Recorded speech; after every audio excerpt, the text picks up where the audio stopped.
अस्सलाम वालेकुम। SM news के साथ मैं हूं सैयद मुकद्दर रज़ा। एसएम न्यूज़ स्टूडियो में खुशामदीद। खबरों के सिलसिले को मजीद आगे बढ़ाते हुए खबर शामिल करते हैं लाहौर से।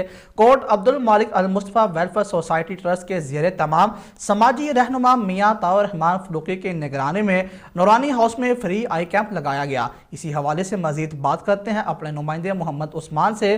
उस्मान, बताइएगा क्या अपडेट है आपके पास? जी बिल्कुल।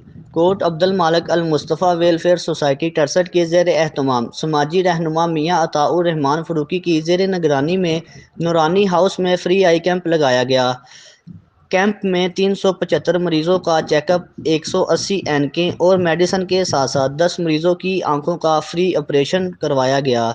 ऑपरेशन के लिए अल मुस्तफ़ा की गाड़ी मरीजों को कोर्ट अब्दुल मालिक से अल मुस्तफ़ा आई अस्पताल मजंग रोड लाहौर लेकर गई। मरीजों को अल मुस्तफ़ा फ्री दस्तरख्वां से खाना भी खिलाया गया और ऑपरेशन के बाद वापस कोर्ट अब्दुल मालिक छोड़ा गया। इस मौका पर समाजी रहनुमा मियाँ अताउर रहमान फ़रूकी ने कहा कि अल मुस्तफ़ा के साथ मिलकर पाकिस्तान से सफ़ेद मोतिये के खात्मे तक बुझी आंखों की रोशनी बहाल करने के लिए खिदमात का सफ़र ये जारी रहेगा।